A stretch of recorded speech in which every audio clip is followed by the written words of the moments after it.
Ladies and gentlemen, you are doing so great in advanced HTML and CSS. We are almost at the end, okay? So this is lesson 12, the CSS box model.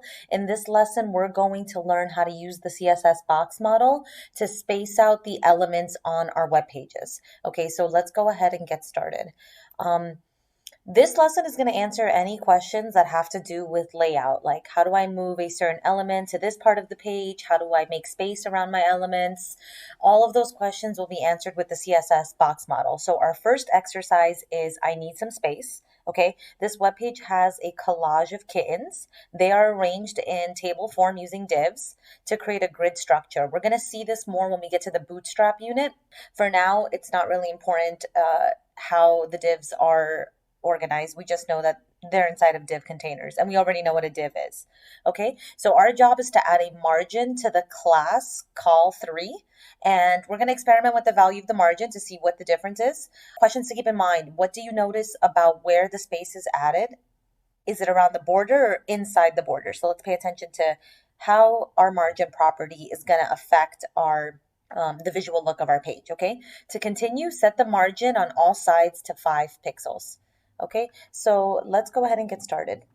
When you run this code initially, you'll notice that it's just exactly how it was described in the instructions, a grid of kittens. So we have a 3x3 grid, and our job is to add a margin on all the sides. So all the sides means the top side, the right side, the bottom, and the left. Okay, it's going to go in our style sheet in style CSS. So let's go ahead and find that.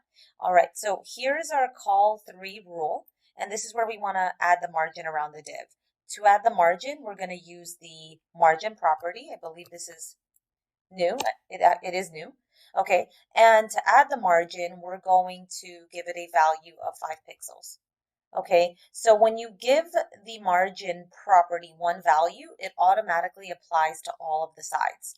You can give the margin more than one value for the top, the right, the bottom, and the left, respectively, but for now, since we want all the sides to be the same, it's just going to be one value. Okay, so we are going to go ahead and run our code. So this is what it looks like now. I'm going to open this up in a new window.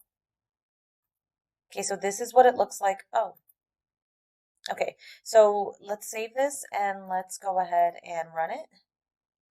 And if we open this up in a new window, you'll notice that the kittens now are not glued to each other. They basically have some space around it. So I know if that wasn't clear, let's go back and change that really quick. So if we take this out and we save it, we can see that without the margin, our kittens are kind of all glued together. So essentially what margin does is it creates space around the border. So the border is this black border, solid border around the kitten. So when we add that back in, we now will have some space around the images and they're not all stuck together.